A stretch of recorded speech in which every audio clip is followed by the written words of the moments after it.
안녕하세요. 저는 대기업에 다니고 있는 평범한 직장인 여자입니다.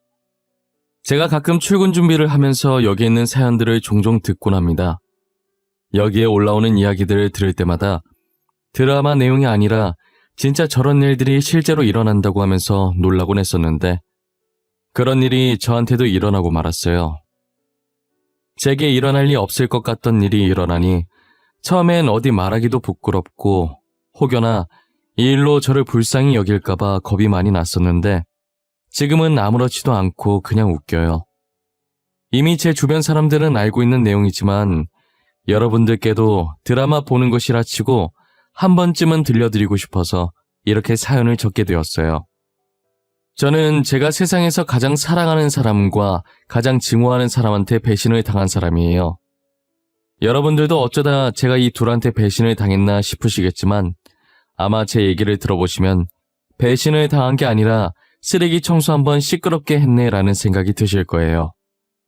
저한테는 부모님만큼이나 사랑하고 소중한 남편이 있었어요. 저희의 첫 만남은 번화가에 자리한 분위기 좋은 카페였어요. 저는 한때 이력서며 자기소개서며 한창 취업 준비하느라 바쁠 때가 있었는데요.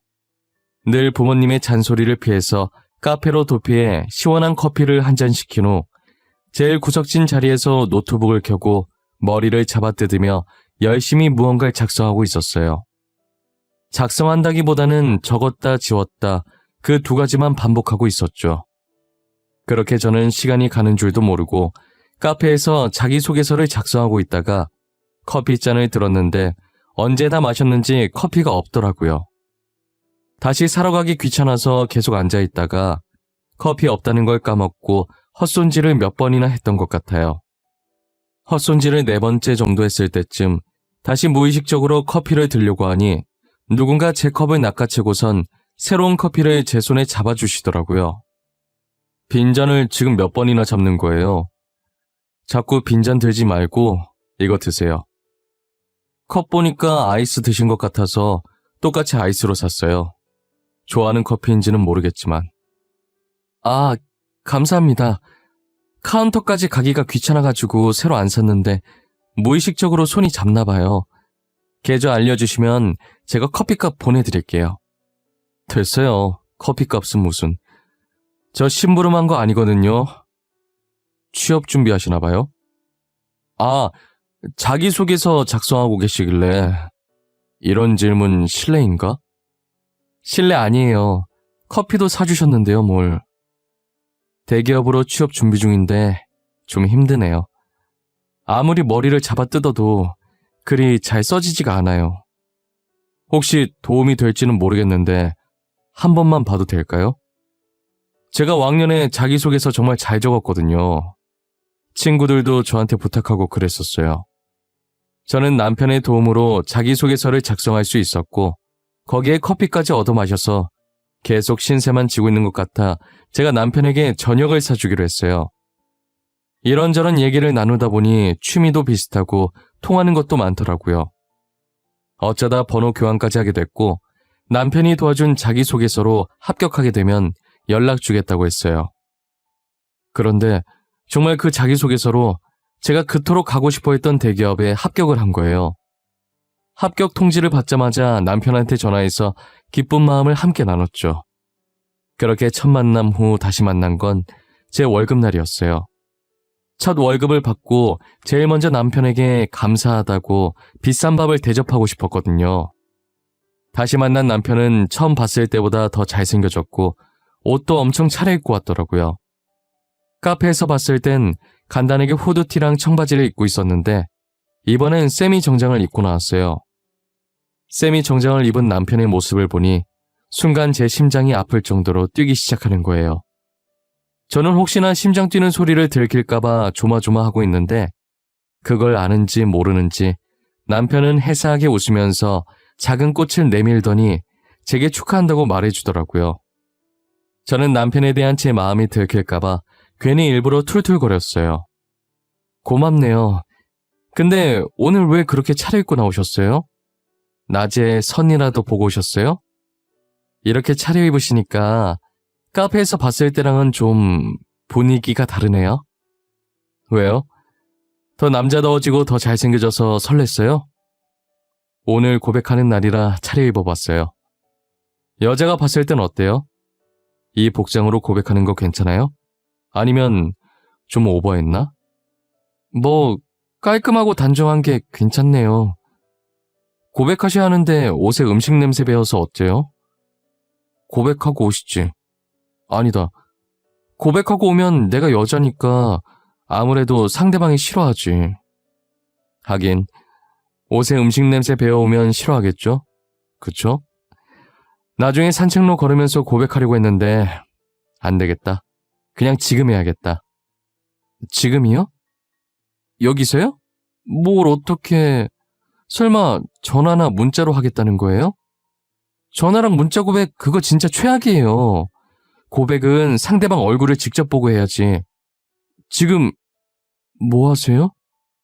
남편이 제게 고백할 사람이 있다길래 순간 남편에게 잠깐 마음이 갔던 제 자신한테 괜히 화가 나서 더 툴툴거리게 되더라고요. 그런데 갑자기 남편이 제게 목걸이가 담긴 액세서리 케이스를 슬쩍 들이미는 거예요. 이건 뭔데요? 목걸이? 이쁘네요. 그래서 이 목걸이가 뭐 어쨌는데요? 이제 하다 이거 주면서 고백하는 게 좋을지 확인받는 거예요? 아니에요. 아까부터 왜 이렇게 목소리가 퉁명하실까? 혹시 저한테 화나신 거 있어요? 나 뭐 잘못했나? 잘못한 거 없는 것 같은데.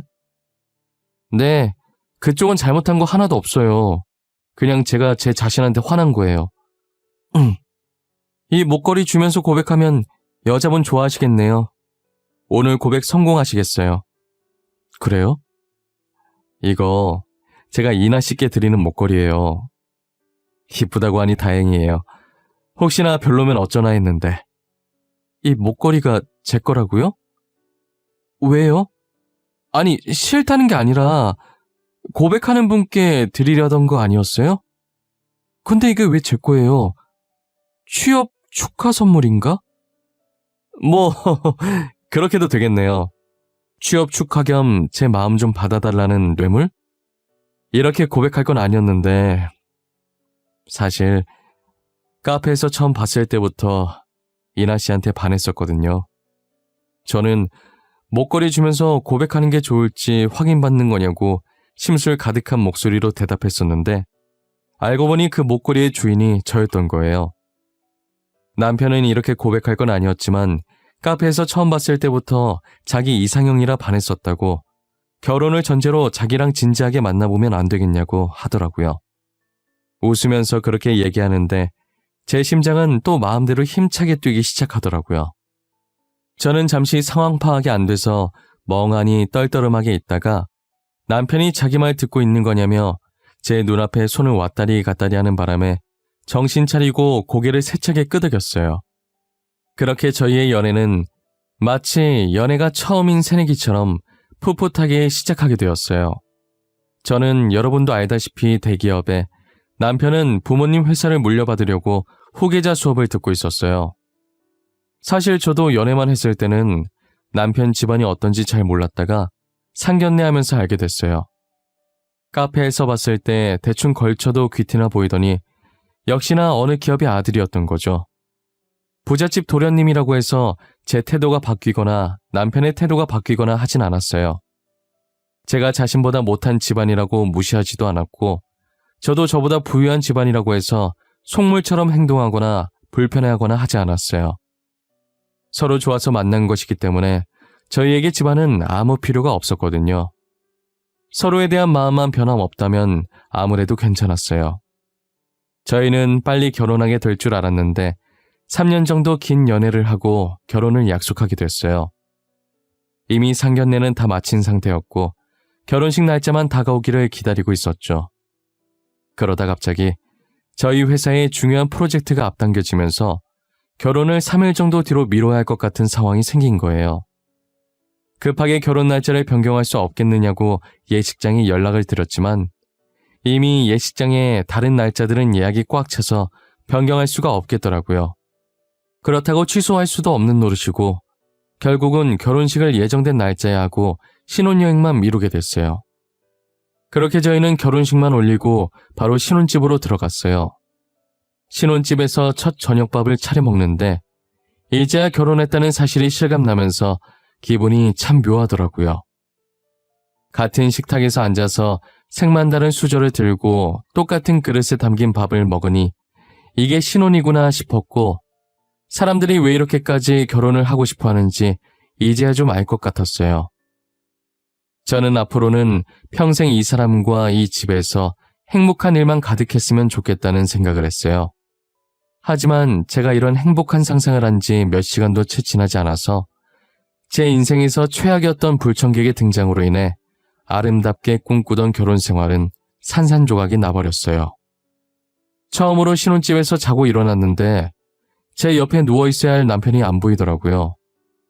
잠깐 화장실이라도 간 건가 싶어서 시간 확인하려고 침대 옆에 놔둔 제 휴대폰을 들었어요. 시계 밑에는 메시지가 왔다고 알림이 하나 떠 있는 거예요. 새벽부터 누가 보낸 건가 싶어서 눌러봤는데 내용을 보자마자 잠이 확 깨서 몸이 저절로 일어나지더라고요. 제게 메시지를 보낸 이는 다름 아닌 남편이었고 내용은 지금 다시 생각해도 기가 막히는데 아직 저희가 혼인신고를 하지 않은 상태니까 다른 거 할 필요 없이 그냥 깔끔하게 헤어지자고 온 거예요. 자기는 이미 짐을 다 정리했으니 저도 일어나는 대로 짐 챙겨서 각자 갈 길 가자면서요. 이게 무슨 자다가 날벼락을 맞은 건지 아직 잠에서 안 깬 건지 지금 제가 제정신이 맞는 건지 모르겠더라고요. 혹시나 해서 옷장이며 서랍이며 다 뒤져봤는데 남편 짐이 하나도 안 보였어요. 마치 제가 귀신이랑 결혼을 한 것 마냥 원래 아무것도 없었다는 듯이 깨끗하더라고요. 순간 아직 결혼 안 했는데 내가 착각하고 신혼집에 먼저 들어왔나 싶어서 헛웃음도 났었어요. 곧 있으면 출근도 해야 하는데 도저히 이 정신머리로는 회사 가도 일을 못할 것 같아서 반차를 썼어요. 도대체 이게 무슨 일인지도 모르겠고 여기 계속 있어봤자 답이 안 나올 것 같아서 일단 저는 전날 입주해서 얼마 없는 짐을 챙겨 그대로 친정으로 갔습니다. 친정 어머니께서는 제 꼴을 보자마자 결혼하자마자 벌써부터 부부싸움 한 거냐고 난리시더라고요. 너 꼴이 이게 뭐야? 너 설마 신서방이랑 싸운 거야? 이거사, 너네 결혼한 지 1년이 지났냐 2년이 지났냐? 이제 겨우 하루 됐는데 벌써부터 부부싸움하고 이렇게 짐 싸서 친정으로 오면 어쩌자는 거야? 엄마 진정해. 나 신서방이랑 안 싸웠어. 그냥 자고 일어나 보니까 일방적으로 차여있던데? 웃기지. 나도 지금 이게 무슨 상황인지 모르겠네. 몰래카메라인가? 엄마, 혹시 내 뒤에 이경규 아저씨 따라오고 있어? 너 지금 무슨 소리 하는 거야? 지금 농담이 나와? 내가 알아들을 수 있게 얘기 좀 해봐. 뭐가 어쨌다고? 자고 일어나 보니까 차여 있었다고? 네가 신서방한테? 내가 차였더라고. 신서방한테. 나도 지금 이해가 안 되는데 엄마라고 이해가 되겠어? 자고 눈 떴더니 옆에 아무도 없고 신서방한테 헤어지자는 메시지만 와 있더라. 기가 차 아주. 너 어제 신서방한테 뭐 잘못한 거 있어? 잘 좀 생각해봐. 잘못한 게 있는지 없는지. 괜히 저러지는 않을 거 아니야. 안 그래? 괜히 저러면 진짜 걔는 또라이지. 엄마, 진짜 미치겠는 건 뭔 줄 알아? 아무리 생각해봐도 내가 잘못한 건 하나도 없다는 거야. 밥 잘해 먹이고 설거지도 내가 하고 첫날 밤 잘 보냈고 도대체 내가 뭘 잘못한 거냐고. 제가 아무리 말을 해도 저희 친부모님은 제 말을 이해하지 못하시더라고요. 당사자인 저도 지금 벌어진 이 상황이 이해가 안 가는데 부모님은 오죽하시겠어요? 부모님의 답답한 그 심정 100번이고 1000번이고 이해가 돼요. 하지만 저도 제 머리를 잡아 뜯으면서까지 생각을 해봐도 도무지 이별의 원인을 찾지 못했어요. 어제 저녁부터 오늘 새벽까지 있었던 일을 부모님께 말씀드렸지만 가만히 듣고 계시던 부모님께서도 갑작스러운 이별의 원인을 찾지 못하셨어요. 헤어질 땐 헤어지더라도 도대체 저희가 왜 헤어져야 하는지 이유라도 알고 싶어서 남편에게 전화를 해봤는데 일부러 제 전화를 피하는 건지는 몰라도 한 번을 안 받는 거예요. 진짜 이 정도 전화를 걸었으면 한 번 정도는 받을 만도 한데 계속 안 받으니 미치겠더라고요. 결국 저는 답답한 마음에 숨어버린 남편을 직접 찾아보려고 남편네 회사로 나서게 됐죠. 부사장님네 사모님 아니세요? 어제 결혼식에서 뵀던 것 같은데. 그런데 사모님께서 여기는 어쩐 일이세요? 아, 오늘 저희 대표님 만나러 오신 거예요? 아니요, 남편 보러 왔어요. 혹시 남편 회사에 안 왔나요? 지금 새벽에 나가서 아직까지 연락도 안 되고 혹시나 회사에 무슨 일이 생긴 건가 걱정돼서 와봤어요. 부사장님, 이번 주는 결혼식에다 애매하게 신혼여행 껴서 아예 쭉 연차 쓰시고 회사에 안 계세요. 아까 저희도 일 때문에 전화를 드렸었는데 연락이 안 되긴 하던데 혹시 잠시 친구 만나러 가신 거 아니에요? 아, 그래요? 고마워요. 제가 바쁜 사람 너무 잡고 있었네요. 미안해요. 하던 일 계속 봐요. 혹시라도 남편 연락되면 저한테 전화 좀 해달라고 해주세요. 부탁드릴게요. 진짜 미안해요. 저는 결국 그날 남편 머리카락 한 올도 보지 못하고 바로 회사로 출근했어요. 그리고 9주 내내 폰만 들여다봤지만 남편에게 연락이 단 한 번도 오지 않았죠. 그 다음 주에 제가 다시 회사로 찾아가니 웬 모르는 여자랑 팔짱을 끼고 웃고 있는 거예요. 사람을 일주일간 피말리게 해놓고 자기네 실실 웃고 있는 모습을 보니 피가 거꾸로 솟는 기분이더라고요. 저는 지금 누가 보던지 말던지 신경 쓸 상황이 아니라서 그대로 남편에게 직진해서 소리쳤어요. 지금 나랑 뭐 하자는 거야? 너는 나한테 달랑 문자 하나 보내놓으면 끝이야? 야, 설명을 해보라고. 지금 이게 무슨 상황인지 당장 설명하라고. 이나야, 내가 다 설명할게. 그러니까 여기서 이러지 말고 우리 나가서 얘기하자. 여기는 보는 눈도 많고 봐봐. 지금도 저렇게 우리 쳐다보고 있는 사람들이 있잖아. 지금 네 행동이 쪽팔린 줄은 아나 보지? 나 절대 안 나가. 내가 왜 나가? 그냥 여기서 말해. 내가 지금 네 체면까지 생각할 상황이야? 회사 다 엎어버리기 전에 말해! 알겠어. 말할게. 사실 내가 2달 전에 아주 잠깐 권태기가 와서 만난 여자거든. 진짜 딱 한 번 실수했는데 임신이 되어버려서 어쩌겠어. 내 애인데 내가 책임져야지. 안 그래? 뭐? 지금 이 여자가 뭐를 했다고? 임신? 방금 임신이라고 했어? 이게 진짜 미쳤나? 야! 그때 결혼 날짜 잡은 후잖아. 이놈이 결혼 날짜까지 잡아놓고 이 짓거리를 해? 이거 아주 제정신이 아니네? 알고 보니 잠깐 만난 여자랑 딱 한 번 실수한 게 바로 임신이 되어버리는 바람에 제게 이별을 통보하고 급하게 근처 교회에 양해를 구하고 둘이서 몰래 결혼식을 올린 뒤 신혼여행을 갔다 왔다는 거예요. 누구는 일주일간 피 말렸는데 누구는 결혼식에 신혼여행까지 야무지게 갔다 오고 이게 드라마도 아니고 실제로 일어날 수 있는 일이냔 말이에요. 가만히 듣고 있자니 현실은 제가 무엇을 상상하든 제 상상보다 그 이상이더라고요. 정말 기가 차서 웃음도 안 나오고 화도 안 나오고 아마 당해본 사람만 제 기분을 느낄 수 있을 거예요. 어떤 여자인지 낯짝이나 보자고 남편 옆에 서 있는 여자 보면 어디선가 본 적이 있는 사람 같더라고요. 가까이 가서 얼굴을 자세히 보는데 분명 본 적은 있는 것 같은데 도무지 기억이 안 나는 거예요. 그러다 상간녀가 남편에게 가자면서 웃는데 목소리 듣자마자 누군지 딱 알겠더라고요. 어이, 잠깐. 내가 전현 어딘가 많이 낯익다 했는데 너 정미숙 아니냐? 아, 맞다. 이름 촌스럽다고 바꿨었지 참. 정미진 맞지? 땡땡 고등학교 정미진 맞잖아. 오랜만이네, 유인아. 이렇게 만날 줄은 꿈에도 몰랐는데 어떻게 여기서 다 만나니? 너는 변한 게 하나도 없구나. 몇 년 만에 만나도 여전해. 그 성질머리는. 나 누군지 알았으면서 한 거야? 너도 여전하네, 뻔뻔한 거는. 너 근데 진짜 소문대로 다 뜯어 고쳤네? 순간 누군지 못 알아볼 뻔했잖아. 고칠 거면 돈 좀 더 주고 잘 고치지. 조만간 코에 실리콘 빠지겠어. 지금 내 걱정할 때가 아닌 것 같은데? 너 이제 남편한테 버림받은 거 소문 다 났겠다. 쪽팔려서 고개를 어떻게 들고 다니니? 나 같으면 쥐구멍이라도 찾아서 들어가겠어. 남의 남자 뺏은 너도 고개 잘 들고 다니는데 나라고 못 들고 다닐 이유 없지 않아? 내가 무슨 죄를 지었다고 고개를 숙이고 다녀? 지은 죄도 없는데 더 당당하게 다녀야지. 그래, 역시 유이나답네.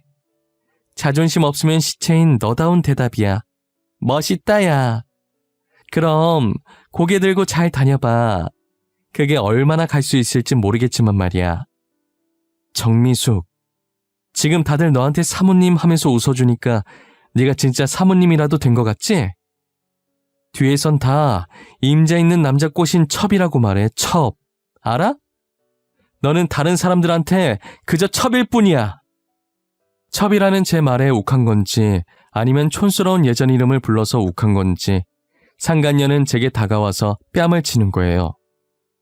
평소에 피부가 약해서 조금이라도 까슬까슬한데 긁히면 바로 상처가 나는 타입이었는데 입술이 살짝 터지고 상간녀의 손톱에 살짝 스쳐서 볼에 긁힌 상처가 생겼더라고요.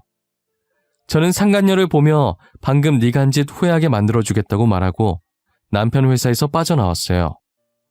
남편 회사에서 나오자마자 곧장 병원으로 달려가 진단서를 받았어요.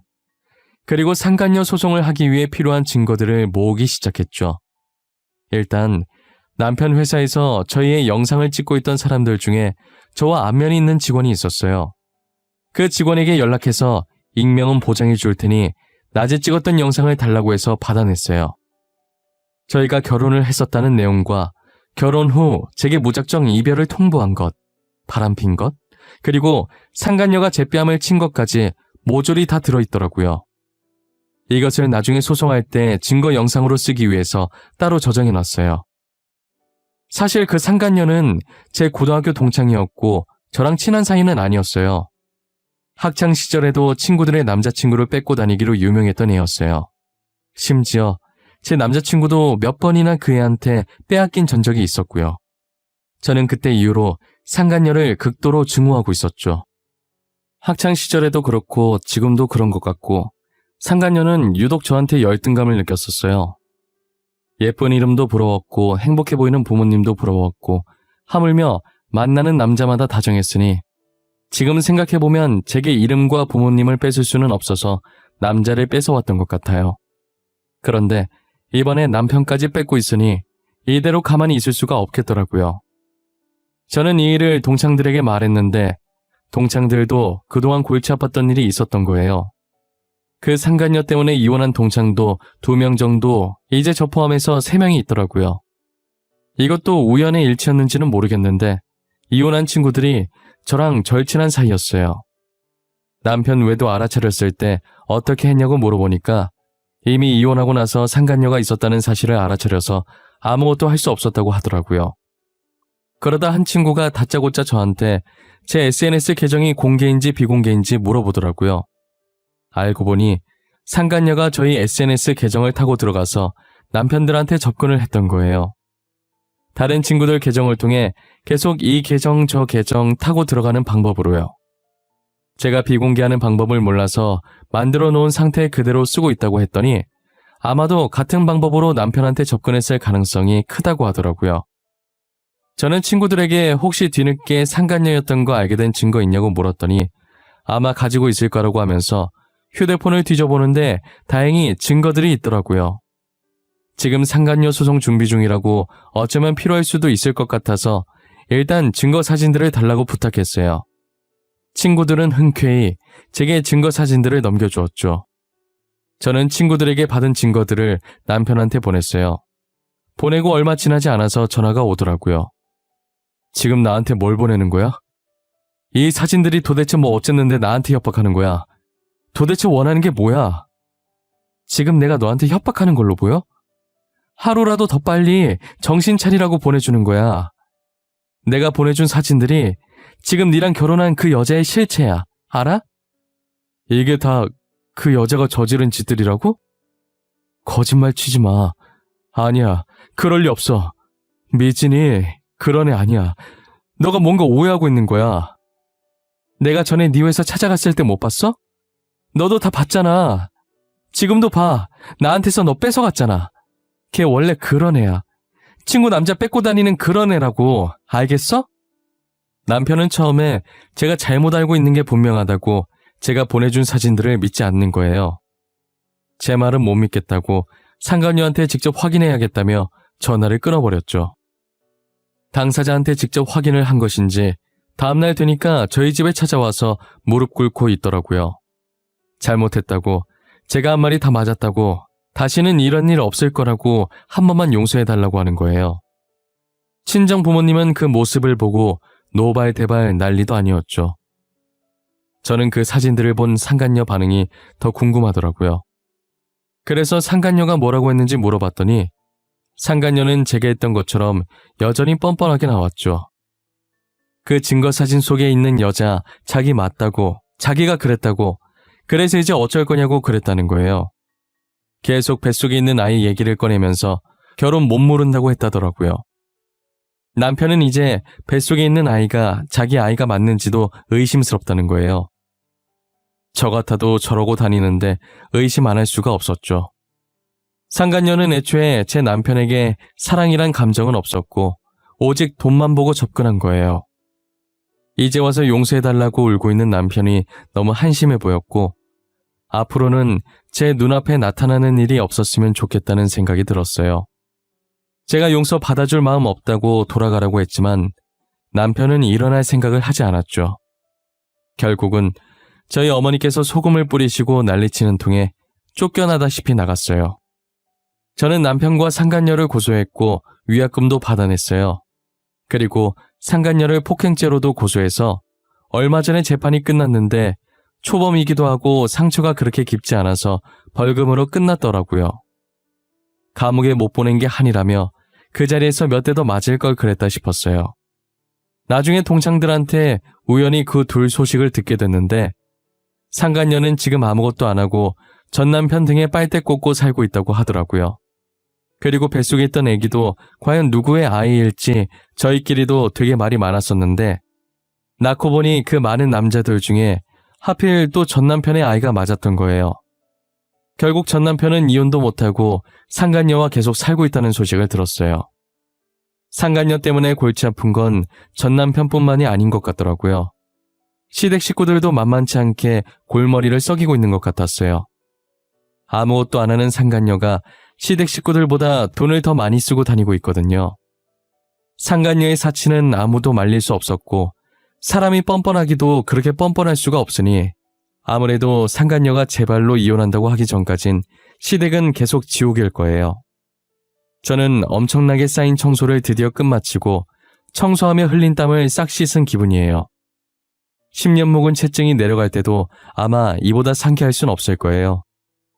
처음 헤어지자는 통보를 받았을 땐 참 어처구니 없고 이런 일이 내게도 벌어지는구나 했었는데 이렇게 지금 글 적으면서 다시 생각해보니 좀 웃기기도 하네요.